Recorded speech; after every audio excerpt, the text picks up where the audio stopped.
এত রাতে কার সাথে কথা বলছিলেন আপনি? আমি যে ইন্সপেক্টর চৌধুরীর সাথে কথা বলে আমার অতীতের সাথে দিদির অতীতের কোনো যোগাযোগ আছে কিনা সেটা জানার চেষ্টা করছি। সেটা কিছুতেই ওনাকে বলা যাবে না, কিন্তু ওনার এই প্রশ্ন আমি এড়াবো কি করে?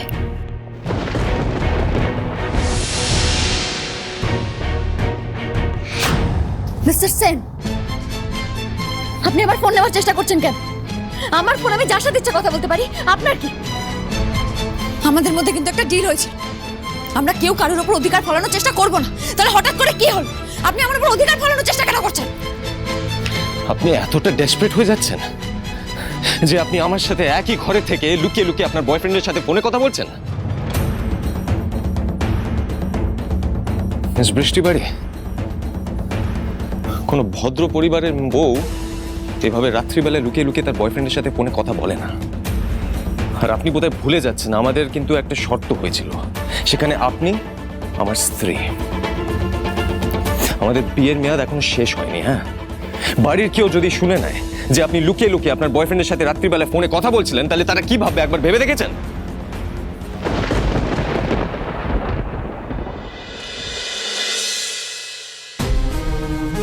উনি তাহলে এখন আমার বয়ফ্রেন্ডকে নিয়েই পড়ে আছে, এসবের কোনো আভাস উনি পাননি। ফোনটা দিন আমায়, ফোনটা দিন। আপনি কিন্তু আমাদের মধ্যে একটার পর একটা ডিল ব্রেক করেই যাচ্ছেন। আমাদের বিয়ের মেয়াদ 3 মাসের হলেও আমাদের আরেকটা কথা হয়েছিল, একটা ডিলও যদি কেউ ব্রেক করে তাহলে কিন্তু এই বিয়েটা নাল এন্ড ভয়েড হয়ে যাবে। আমার ফোন আমি আপনাকে কেন দিতে যাব? কারণ আমি আপনার বয়ফ্রেন্ডকে ফোন করে বলবো যে এত রাত্রিবেলায় ও ফোন করে কিন্তু খুব নোংরা একটা কাজ করছে। নোংরা? নোংরা কেন হতে যাবে? আরে অভিসারের আসল সময় তো রাত। বৃষ্টিবাড়ি,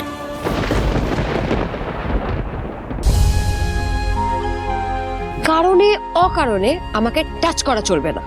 যখন তখন হাত ধরা, কোলে তুলে নেওয়া, কাছাকাছি আসার চেষ্টা করা, সেটা করলে চলবে না। একটা ডিস্টেন্স মেনটেন করতে হবে।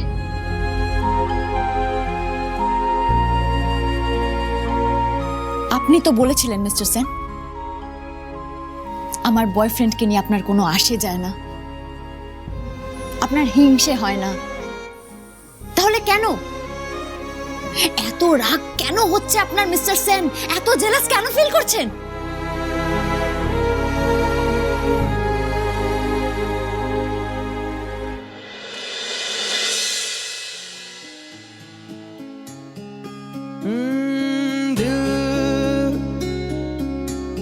संभल जा जरा, फिर मोहब्बत करने चला है तू दिल। ছোটবেলা থেকে একজনকেই ভালোবেসেছি, करने चला আমার বাবা। जिस राह पे है घर तेरा, अक्सर वहाँ से हाँ मैं हूँ गुजरा, शायद यही दिल मेरा। আমি তো নিজেও বুঝতে পারছি না মিস বৃষ্টিবাড়ি, আমি কেন এরকম বিহেভ করছি। क्या है ये सिलसिला, जानू ना मैं जानू ना, ओ दिल संभल जा जरा, फिर मोहब्बत करने चला है तू।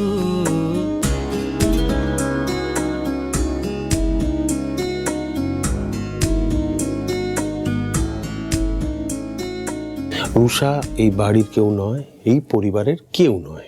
একটা বাইরের মেয়েকে এই বাড়িতে জোর করে এনে ঋষির দিদি সাজানো হয়েছে।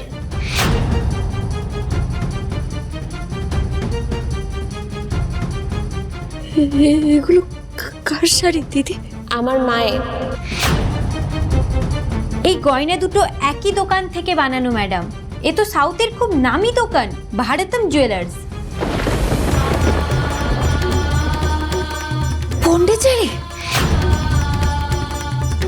গাড়িতে 6 জন ছিল লোকাল পুলিশের রিপোর্ট অনুযায়ী, কিন্তু তার মধ্যে মাত্র 2 জনের ডেড বডি পাওয়া যায়।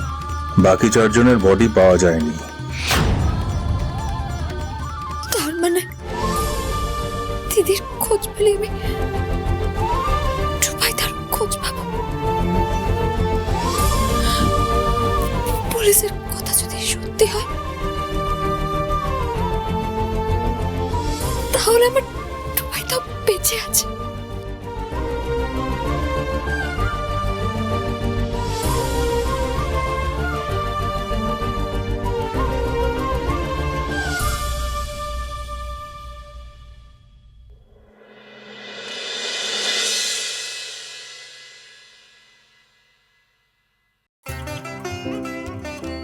Thank you thank you.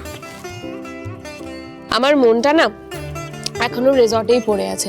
কটা দিন কি দারুণ কাটিয়েছিলাম না আমরা, এই রেসটা কাটতেই চাইছে না। ও ঠাম্মি চলো না গো, আর একবার যাই আমরা সবাই মিলে আউটিং। না না, এখন কোথাও যাওয়া হবে না, সবাই শীতটা পড়তে শুরু করেছে, এই সময় তো তোর ব্যথা ট্যাথাগুলো আরো বাড়ে, কষ্ট হয় বেশি। না গো ঠাম্মি, জানো তো আমি আগের থেকে না অনেকটা সুস্থ আছি, আমার ভীষণ ফ্রেশ লাগছে। সৌমেন লাস্ট টাইম যে ওষুধগুলো এনে দিল ওগুলো খাওয়ার পর থেকে আমি দেখছি অনেকটা বেটার আছি জানো ঠাম্মি। আগে আমার পা দুটো তো সারাক্ষণ অবশ হয়ে থাকতো, কিন্তু এখন দেখছি আস্তে আস্তে না আমি ফিল করতে পারছি আমার আমার নার্ভগুলো বোধহয় আবার রেসপন্ড করা শুরু করেছে। জানো তো আমার না মনে হচ্ছে আমি বোধহয় খুব তাড়াতাড়ি হাঁটতে পারবো।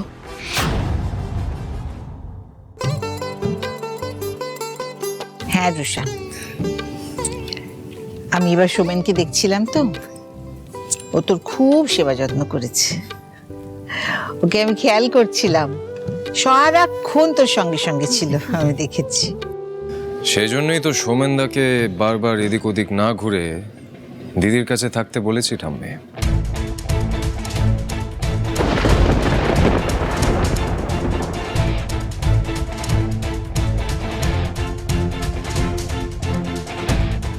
হ্যাঁ ঠাম্মি, মিস্টার সেন কিন্তু সৌমেনদার বাড়িতে থাকার ডিসিশনটা একদম ঠিক নিয়েছে। আর তাছাড়া দিদির যত্ন সৌমেনদার চেয়ে বেটার কে করবে বলো? আর আমি কিন্তু ব্যাপারটা নোটিস করেছি, জবে থেকে সৌমেনদার দিদির কাছাকাছি থাকছে, দিদির মন আর শরীর দুটোই ভালো আছে।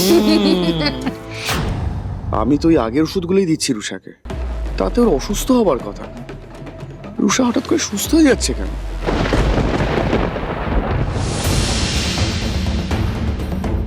হিসেব তুমি মেলাতে পারবে না সৌমেনদা। দিদি তোমার জন্য নয়, সুস্থ হচ্ছে আমার জন্য, কারণ তোমার উপর সন্দেহ আমার অনেক আগে থেকেই ছিল।